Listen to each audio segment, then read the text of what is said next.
Rome, 82 BC. The eternal city is drowning in the blood of its own citizens. The Republic is a corpse, its institutions mere puppets for one man, Lucius Cornelius Sulla. As dictator, his word is law, and his laws are written with steel and fear. He's given thousands of orders, but one is aimed at a mere 18-year-old priest from a noble but struggling family. The order is simple, a test of loyalty in a city where loyalty is paid for with your life. Divorce your wife or die. Most would obey. Most would choose life over love. But this young man stares into the abyss of absolute power and does the unthinkable. He refuses. With that single act of defiance, he's stripped of his priesthood, his inheritance, and his wife's dowry. His name is added to the proscriptions, the state-sanctioned death lists that have already claimed thousands.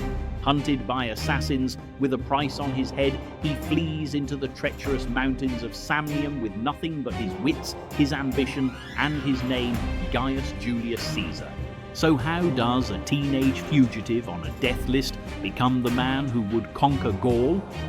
Unimaginable power and hold the fate of the Republic in his hand. How does the target become the Titan? Before he was a conqueror, he was the hunted. Before he commanded legions, he commanded only his own unbreakable will.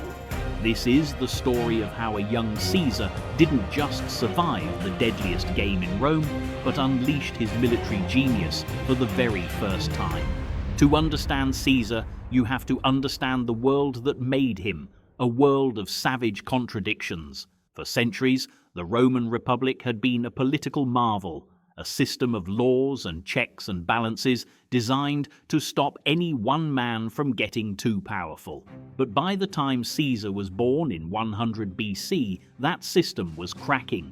Rome wasn't just a city-state anymore. It was the master of the Mediterranean, a superpower buckling under its own weight. The old ways were dying, and a new, more brutal form of politics was being born, one defined not by debate in the Senate, but by swords in the street. This new age was personified by two towering figures, two titans who were both related to the young Caesar, Gaius Marius and Lucius Cornelius Sulla. They were the architects of the Republic's bloody final act.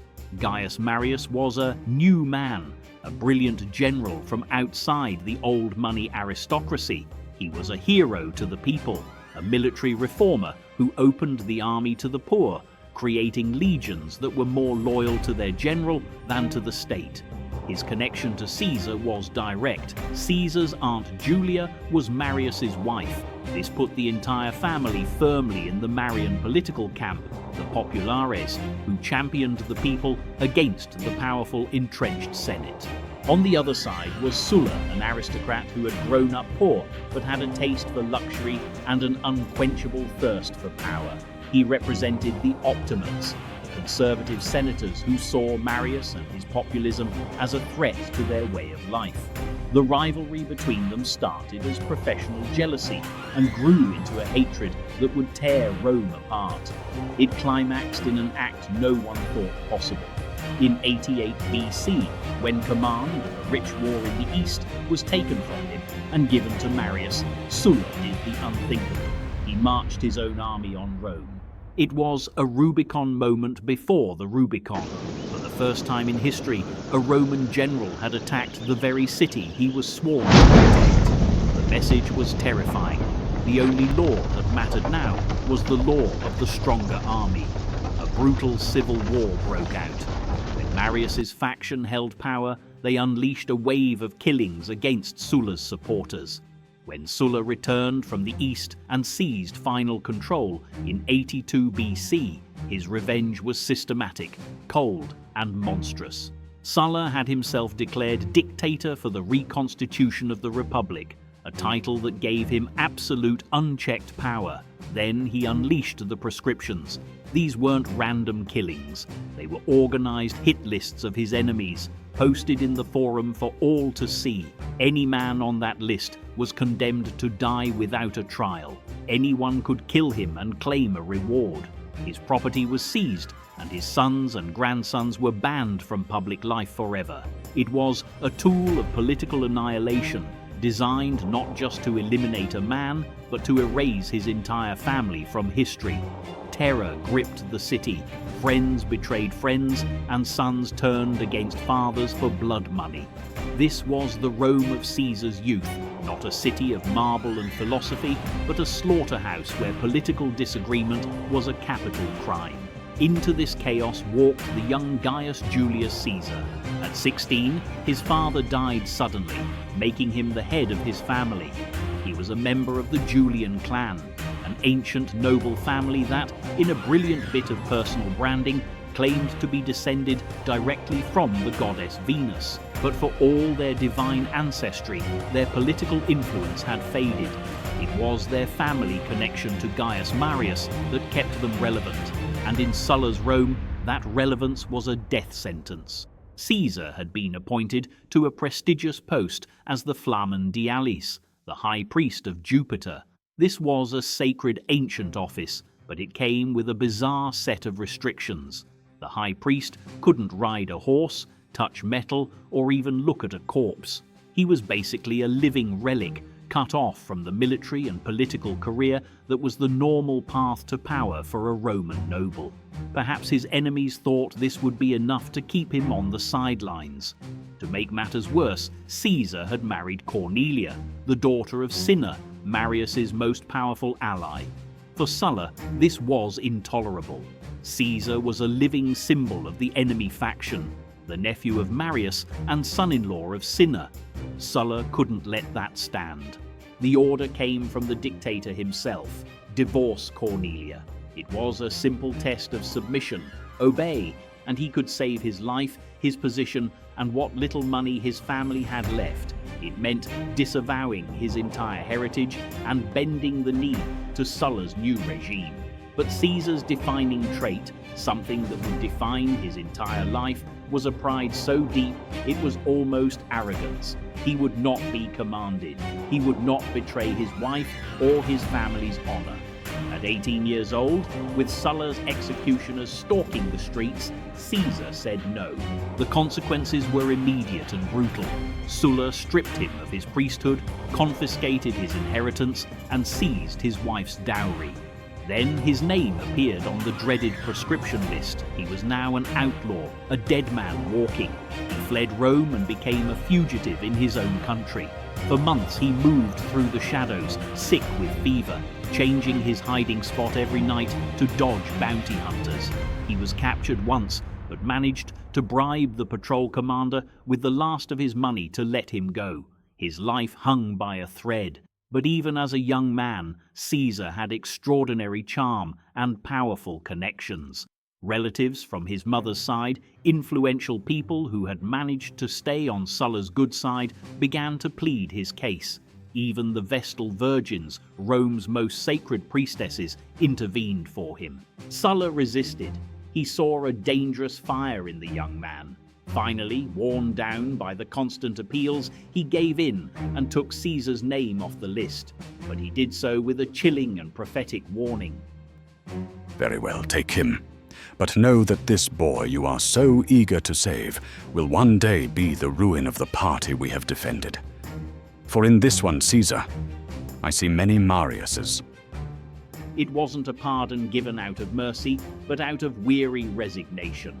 Sulla, the master of Rome, had looked into the future and seen the man who would destroy his world. Though his life was spared, Caesar knew Rome wasn't safe. Sulla was unpredictable, and his pardon was fragile. The smart move was to get as far away from the dictator as possible. So Caesar did what many ambitious young Romans did. He joined the army. He left for military service in the province of Asia, modern-day Western Turkey. He quickly distinguished himself, winning the civic crown for saving a fellow citizen's life in battle, Rome's second highest military honor. But it was a few years later, after Sulla's death, that an incident occurred that tells you everything you need to know about the real Julius Caesar. It's the foundational story of his legend, a perfect snapshot of his pride, his audacity, and his terrifying self-confidence. Around 75 BC, Caesar was sailing across the Aegean Sea to study rhetoric in Rhodes. It was a standard part of a nobleman's education, but his ship was intercepted by Cilician pirates. For decades, these pirates had terrorized the Mediterranean, capturing wealthy hostages for ransom. They were the scourge of the sea, and Caesar was now their prize. The pirates saw a man who was clearly an aristocrat and were pleased with their catch. They set his ransom at 20 talents of silver, an enormous sum. When Caesar was told the price, he didn't plead or panic. He laughed. 20 talents? He was insulted. Did they not know who they had captured? He insisted he was worth far more. He demanded they raise the ransom to 50 talents. The pirates were baffled. They'd never had a hostage negotiate his own price up. They agreed, and Caesar sent his staff to raise the money, leaving him with just a friend and 2 servants. For the next 38 days, he was their captive. But he didn't act like one. He acted like their commander. He demanded quiet when he needed to sleep. He joined in their games. He wrote poems and speeches and would recite them to the pirates. If they didn't appreciate his genius enough, he'd call them illiterate barbarians to their faces. He treated them with a strange mix of friendliness and total contempt. He'd joke with them, but his jokes had a lethal edge. He told them over and over that as soon as he was free, he would hunt them all down and have them crucified. The pirates, amused by his arrogance, just laughed it off. It was a good joke. Except it wasn't a joke. Finally, the 50 talents arrived. The pirates, true to their word, released him. The first thing Caesar did was not sail to safety. He went straight to the port of Miletus, and using his own authority and sheer force of will, he put together a small fleet of ships. He set out in pursuit of the men who had held him. He found them still on the same island where they'd released him, probably celebrating their new wealth. They were caught completely by surprise. Caesar captured most of the pirates and took back his 50 talents. He then dragged his prisoners to the local governor and demanded their execution. But the governor was indecisive and corrupt. He hinted he'd rather sell the pirates as slaves and pocket the money. Caesar was furious. He had made a promise. In an act of stunning defiance, he went back to the prison, bypassed the governor's authority entirely, and took matters into his own hands. He ordered the pirates to be taken out and crucified, just as he had sworn he would. In what one historian Riley called an act of clemency, he first ordered their throats cut to spare them the prolonged agony of crucifixion. The promise was kept. The message was clear. Gaius Julius Caesar was a man whose word was an iron bond. His will was absolute. After Sulla's death in 78 BC, Caesar returned to Rome. The proscriptions were over, and for a man with Caesar's ambition, the city was full of opportunity. He began the long climb up the cursus honorum, the ladder of public offices that every aspiring Roman politician had to scale. He quickly made a name for himself as a brilliant and relentless lawyer, prosecuting corrupt governors. This was a classic move for a young politician, a way to get famous and win over the people by attacking the establishment. He also spent a fortune on public games to win the favor of the masses, running up debts so huge they would have crushed anyone else. It was during this time, while serving in Spain, that another defining moment occurred. In the city of Gades, he saw a statue of Alexander the Great. He stared at it for a long time, then sighed and began to weep. When his companions asked what was wrong, he replied, "Do you not think I have cause to weep, when I consider that Alexander at my age had conquered so many nations, and I have done nothing memorable?" The anecdote reveals the terrifying scale of his ambition. He wasn't just aiming for a successful career, he was measuring himself against the greatest conqueror in history. He was driven by a restless desire for gloria, for a legacy that would echo through eternity. But he couldn't do it alone. The Senate was dominated by conservatives who blocked any man who got too popular. To break through, Caesar forged one of the most important alliances in Roman history. In 60 BC, he brought together 2 of Rome's most powerful men, Pompey the Great, Rome's most famous general, and Marcus Licinius Crassus, arguably the richest man in Rome. Together, they formed what we now call the First Triumvirate. It wasn't a legal office, it was a secret pact, a backroom deal to pool their wealth, power, and influence to run the state and get what they wanted. Crassus had the money, Pompey had the armies, and Caesar had the political genius, popular support to hold it all together.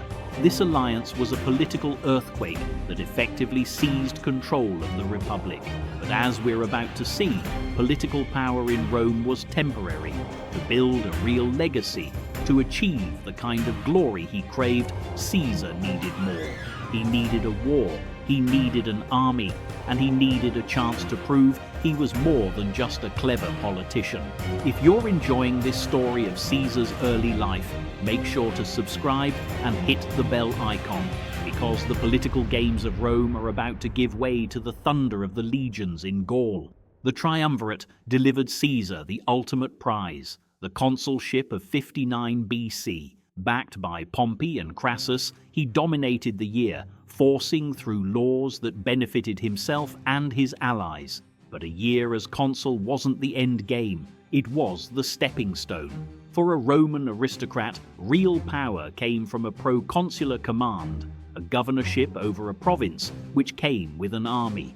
This was the chance to wage war, win plunder to pay off his massive debts, and earn the unbreakable loyalty of legions. Through brilliant political maneuvering, Caesar secured himself an extraordinary 5-year command as governor of 3 provinces: northern Italy, the coast of Croatia, and most importantly, a strip of Roman-controlled territory in southern France. This was his ticket. Beyond the Roman borders lay the rest of the country, known as long-haired Gaul. It wasn't a unified nation, but a vast and volatile mosaic of hundreds of warring Celtic tribes. To the Romans, it was a barbarian wilderness. To Caesar, it was a perfect chessboard, a theatre where a ruthless player could create opportunities for war, conquest, and glory. His official job was to protect Roman territory. His personal mission was to conquer. He arrived in 58 BC and didn't have to wait long. His opportunity came not as an invasion, but as a migration crisis. The Helvetii, a massive confederation of tribes in modern-day Switzerland, decided to do something radical.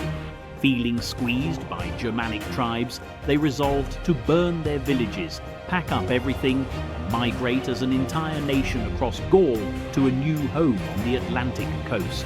This wasn't a raiding party, it was a nation of nearly 370,000 people on the move, and their planned route went right through Roman territory. Caesar was in Rome when he heard the news. He understood the threat instantly. A migration of this size would destabilize all of Gaul, threatening Rome's allies and creating a power vacuum. Plus, their abandoned homeland would be open for Germanic tribes to move in, bringing them dangerously close to Italy. He couldn't let it happen. What he did next was the first true display of a Caesar hallmark: lightning speed. While his enemies in Rome probably figured he'd spend months gathering his forces, Caesar moved with astonishing haste. He raced from Rome to Geneva, hundreds of miles, in just 8 days. When he arrived, he had only a single legion. He immediately ordered the bridge over the Rhone River destroyed. The Helvetii sent ambassadors politely requesting passage. Caesar, playing for time, told them he'd consider it and to come back in a few days. In that short window, he put his legion to work. In a legendary feat of military engineering, his men built a 19-mile-long defensive wall, 16 feet high, complete with a trench and forts. When the ambassadors returned, Caesar gave them his answer: no. The Helvetii tried to cross, but the Roman wall was impenetrable. Blocked, the Helvetii were forced to take a harder route north, through the lands of a Roman ally. This gave Caesar the legal pretext he needed. His allies were being threatened. He now had a just cause for war. Leaving a lieutenant to guard the wall, Caesar again moved with incredible speed. He rushed back into Italy, gathered 3 veteran legions, raised 2 brand new ones, and marched all 5 legions back over the Alps into Gaul in just a few weeks. He now had an army of 30,000 men and a clear mission: intercept and destroy the Helvetii. He began the chase. The migrating nation was slow, weighed down by wagons carrying their families and possessions. Caesar's legions closed the distance fast. He caught their rearguard crossing a river and annihilated a quarter of their fighting force in a surprise attack. But the main body of the Helvetii pressed on. For weeks, Caesar shadowed them, but a crisis was brewing. His grain supply, promised by his Gallic allies, wasn't showing up. His army was on the verge of starvation. Forced to turn toward the allied capital of Bibracte for supplies, he temporarily broke off the chase. The Helvetii thought he was retreating. They saw it as a sign of weakness, and they turned to attack. The decisive moment was here. Caesar chose his ground carefully. He seized a hill and deployed his 4 veteran legions in the traditional triple line halfway up the slope. His 2 new legions guarded the baggage at the top. The Battle of Bibracte began. The Helvetii charged uphill in a dense mass. The legions held. On Caesar's command, thousands of heavy Roman javelins, or pila, rained down. The effect was devastating. The soft iron shafts were designed to bend on impact, making them impossible to pull out of the huge Gallic shields, weighing them down and rendering them useless. The Gauls had to throw away their primary defense and fight exposed. Then came the charge. Before the Gauls could recover, the legionaries drew their short, brutal stabbing swords, the gladius, and charged downhill. Disciplined Roman soldiers crashed into the Gallic host. Just as victory seemed close, 2 allied tribes arrived late and slammed into the Roman right flank.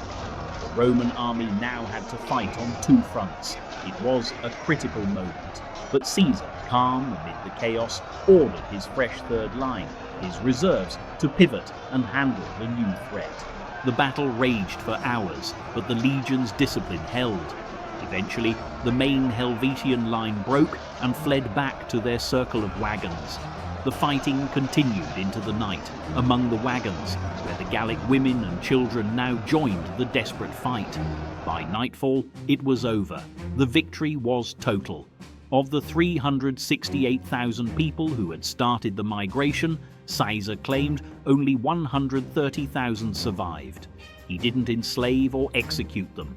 In a move of strategic genius, he ordered the survivors to return to their homeland and rebuild. They would now serve as a crucial buffer, protecting Gaul from the ever-present threat of Germanic tribes. The first test was over. Caesar hadn't just won a battle, he had saved Gaul, and in the process made himself its master. Caesar's victory sent a shockwave across Gaul. He was no longer just a governor, he was the single greatest military power in the land. A delegation of chieftains from across central Gaul came to congratulate him, but they also came with a plea for help. They revealed a deeper threat. For years, Gallic tribes had been fighting each other. One side had hired a powerful Germanic warlord from across the Rhine to help them. His name was Ariovistus, king of the Suevi. Ariovistus came, defeated their rivals, and then refused to leave. He was settling his people on their land, treating them like conquered subjects and demanding more land for more of his tribesmen. He was arrogant, brutal, and building a Germanic kingdom on Gallic soil. Caesar saw the situation perfectly. This was a far greater threat than the Helvetii. An expansionist German king in Gaul was a direct threat to Roman security, but it was also a golden opportunity. By confronting Ariovistus, he could pose as the protector of Gaul, justifying his presence and expanding his power, all while legally defending Roman allies. Caesar sent a message to Ariovistus, requesting a meeting. Ariovistus's reply dripped with contempt. "If I needed anything from Caesar," he sent back, "I would have gone to him. If he wants anything from me, he must come to me." He warned Caesar to stay out of his way. The diplomacy was over. It was time for war. Caesar marched his legions north, but as they got closer, a crisis erupted. A paralyzing fear swept through the Roman camp. Traders had spread terrifying stories about the Germans. They were described as giants of inhuman size and ferocity, whose gaze was so intense that Roman soldiers couldn't even meet their eyes. This terror infected the entire army. For the first time, Caesar's men hesitated. Even the young officers started making excuses to get leave. A state of near mutiny was brewing. Caesar's leadership was put to the ultimate test. He called a meeting with his centurions, the hardened backbone of the legions. He then gave one of the greatest speeches of his career. He shamed them, asking since when did a soldier question his general. He mocked their fear, reminding them these were the same Germans their fathers had crushed under Gaius Marius. Then he delivered the masterstroke.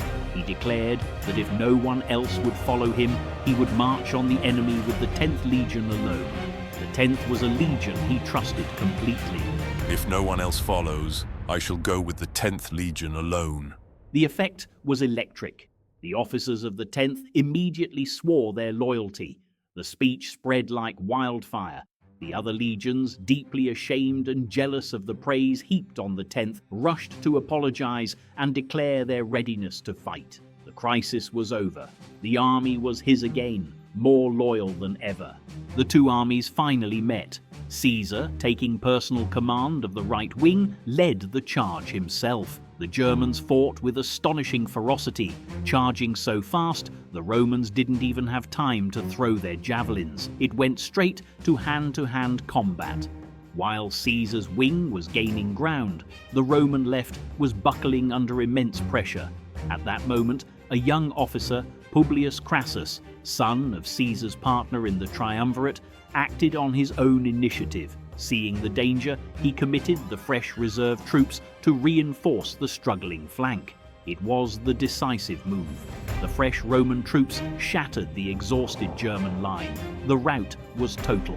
The entire German army broke and fled back to the Rhine.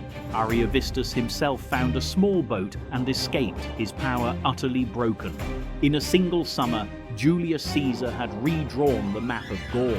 He had repelled a national migration and crushed a German king, expelling the Germanic threat.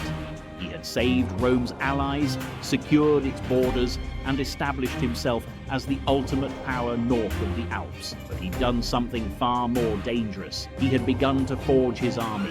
The legions that trembled in fear were now a veteran force, hardened by two major victories. They had seen his genius, his speed, and his personal courage. Their allegiance was shifting from the Roman state to their general. Meanwhile, Caesar was forging his own legend back in Rome. He began writing his famous commentaries on the Gallic War. These weren't dry military reports. They were masterpieces of propaganda, written in powerful direct Latin, designed to be read aloud in the Forum. He was crafting his own narrative, making sure his victories and his heroism were on every citizen's lips. Think back to the beginning, the hunted teenager, stripped of everything, fleeing for his life. A decade and a half later, he stood as the conqueror of Gaul. He was no longer a debtor or a desperate politician. He was a general of proven genius with a devoted, battle-hardened army at his back. The young man who once fled a dictator's death sentence had learned his lesson well. He now understood that in the crumbling republic, real power didn't come from law, but from the loyalty of an army. He had built that power far from the prying eyes of the Senate, and this new power, this bond between a general and his legions, would make him the greatest threat the Roman establishment had ever known. The beginning of the legend was complete. The stage was now set for the conquest of a continent and for the world-changing conflict that was yet to come. If you enjoyed diving into this battle today, hit that subscribe button and turn on notifications. It directly helps us bring you more epic military history content. Every like tells YouTube to show these stories to more history enthusiasts like you, and your comments, they're gold. They help me understand which battles, generals, and tactics you want to see next, and I'll see you in the next one.